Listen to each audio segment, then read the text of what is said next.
Good morning everyone, it's Becca from Slough Libraries again. So I'm going to read the last submission for day one's Golden Word Challenge. This one has been submitted to us by King-Gozan, so thank you very much for your entry, King-Gozan. The story is called The Lion Who Saved a King. Back, far back, in the mists of time when the world was very young, at a time when the rivers were made of chocolate and wishes could come true, there lived a lion cub called Ariel and her pack. Even though she was a newborn cub, her hearing and smelling skills were unbelievable. She could even smell a tiny bee from miles away, and she could hear an ant from the top of a mountain. And this is where our story starts. Ariel, who was only 2 weeks old, and her pack were in their den waiting for their fathers to return with food when a scorpion fly landed on her nose. Even though her mum had warned her about going outside without an adult, going out to catch a silly little fly won't hurt, she thought, and set off. It wasn't even a few 50 metres away from home when she fell into a gaping and dark canyon. Whoa! Ah! Help! She shouted. The landing wasn't as hard as she had expected.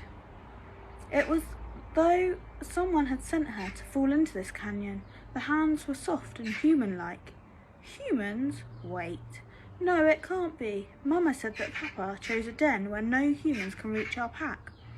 Horrific, blood-curdling images formed inside her head of a human killing her.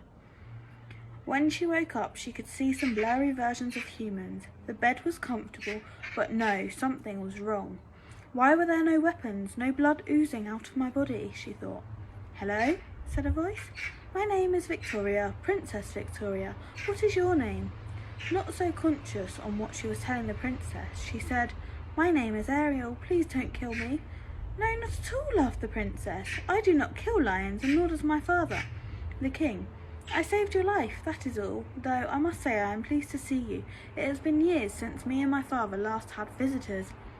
I must say he is currently turning into a snake because he has a snake bite from that snake called the boa constrictor. It has very poisonous venom. Just a minute, your majesty. Is this a castle? Yes, it is. Is it a castle called Castle Amber? Yes, it is. Then that means there is a diamond hidden in this castle that can fill your most wanted wish. Do you know where it is?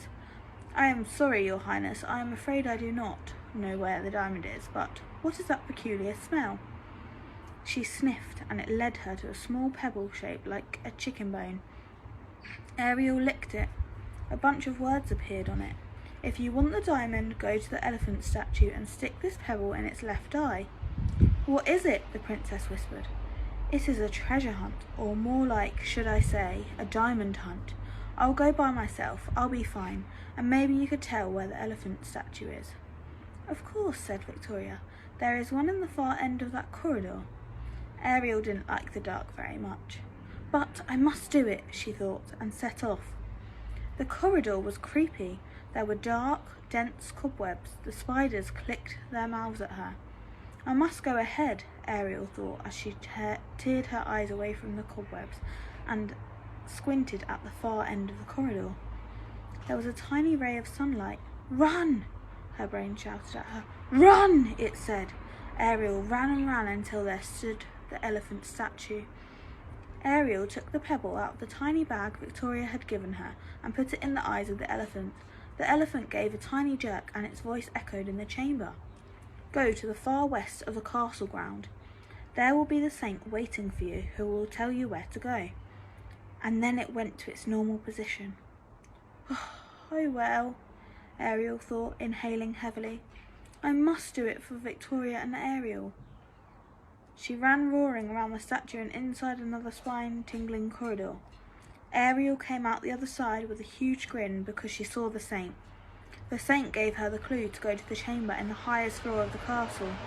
And so off she went, galloping past the portraits, up the stairs creaking and cracking every step she kept. And then Ariel saw it, a dragon, and behind the dragon was the diamond. She gasped as she heard the dragon roar. Aha! She thought, the dragon will faint if I get it to its smallest spike in its tail and pull it. The dragon roared and slashed his tail at Ariel as she hung on to its tail, and then victory. Ariel pulled out its smallest spike. Then Ariel got the diamond and left. Woohoo! She shouted. As she shouted, she ran to Victoria, gasping and panting so she came to a stop. Here you go, Victoria, Ariel said, retching. Wish harder that your father will get better. The princess wished and her father's illness left him. You too can have a wish, after all. You saved my father. Ariel wished, I wish I could go back to my mum and dad and my pack. And she flew back to her mum and dad. Then 3 apples fell from heaven. One for the storyteller, one for who listens, and the one for who understands. The end. Thank you so much for your story entry, Gozan. That was lovely. Thank you.